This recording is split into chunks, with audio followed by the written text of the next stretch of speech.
Welcome to Zero Meaning, where we unravel words, redefine perspectives, and empower healthy change. I'm your host, Zero, and in each episode, we explore the roots and evolution of the language we use every day, clearing up misconceptions and uncovering how these words shape our thoughts, our relationships, and the way we see ourselves and the world around us. Because when we start using our words more intentionally, we start living more intentionally. Today, we're diving into the word loyalty, a word that, on the surface, seems like something pretty noble, but underneath, it's been weaponized, manipulated, and misunderstood. I've seen people use the word loyalty like a blade, hacking away at reality in order to confuse, control, and silence others. If you've ever had your loyalty questioned simply because you dared to think for yourself, this episode is for you. But before we get into it, if you find meaning in conversations like this, don't forget to follow, like, or subscribe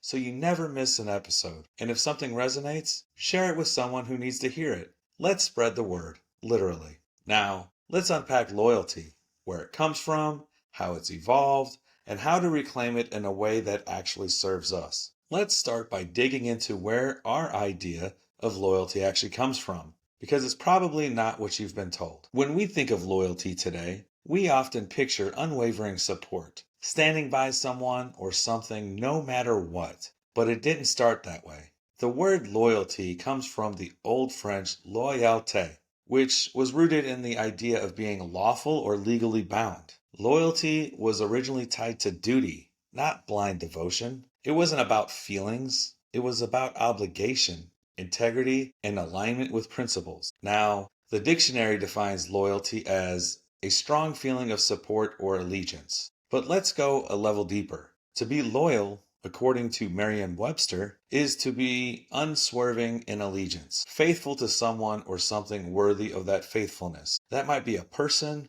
a cause, an institution, even a product. Sounds intense, right? That's why I like to dissect words, even the ones I think I understand, because there might just be a nuance that reveals a whole new layer.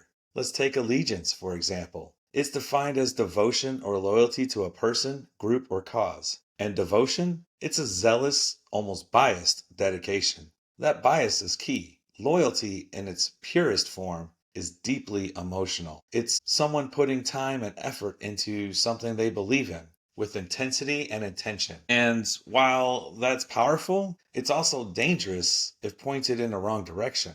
Historically, loyalty was reserved for virtues and ideals like honor, justice, or a nation's laws. If someone swore loyalty to a person, that person represented something greater than themselves. But over time, the meaning shifted.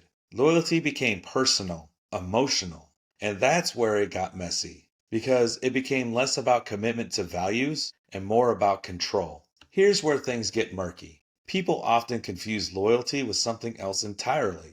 Compliance. Let's clear something up. Loyalty is not compliance. But in toxic environments, the two get confused, and dangerously so. Have you ever been expected to stay loyal to someone who gave you nothing in return? Maybe they manipulated you, disrespected you, or even used guilt to keep you close. That wasn't loyalty. That was control. That was coercion. People tend to test boundaries. And I can almost guarantee people, especially the ones that have a twisted understanding of loyalty, will use it as a test. I know this goes against everything you believe in, but if you cared about me, you'd do it anyway. If you were loyal, you wouldn't walk away. You know I can't control myself in this manner. Did either of those sound familiar? I've heard it. I've felt it. I've even been told I should stay loyal to those who abandoned me. That to stop hurting, to stop sacrificing myself, meant I was disloyal. That's not loyalty. That's manipulation wrapped in a virtue. Loyalty requires mutual respect. It's not a one-way street. It thrives in relationships where both sides honor shared values, not where one side demands obedience and offers nothing in return. Let me ask you, should loyalty be automatic, or should it be earned and kept through trust, integrity, and shared commitment? So what happens when that misunderstanding gets exploited? Let's talk about how loyalty gets twisted and used against us. You've probably seen loyalty used as a weapon.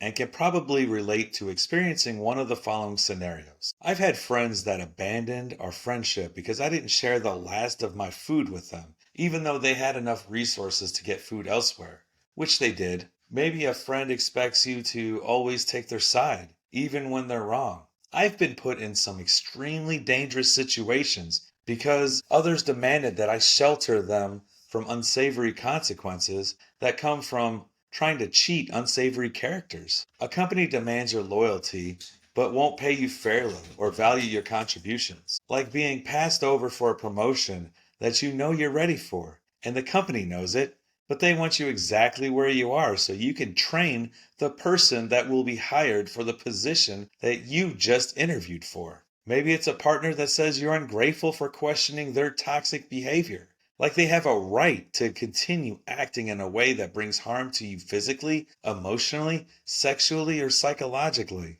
That's not loyalty. That's emotional blackmail. And the hardest part? It makes you question yourself. You may even start asking yourself these very questions, among others. Am I being selfish? Am I betraying them? Am I the problem? No. You are allowed to walk away from someone who doesn't honor your loyalty with respect. True loyalty is reciprocal. It's earned. It shouldn't feel like it's being extracted from you at some black ops facility where waterboarding or other forms of torture were used. It doesn't shame you for speaking your truth. In fact, loyalty should invite honesty. So the next time someone says, "So much for loyalty," if you were loyal, you'd never question me. Ask yourself, if they truly value your loyalty, why don't they value you? All right, let's take a deep breath. We've unpacked one heck of a mess. Now, let's talk about how to reclaim loyalty as something healthy, empowering, and real. So, how do we take back this word and use it in a way that strengthens rather than cages us? Here's how. First, loyalty should never come at the cost of your well-being.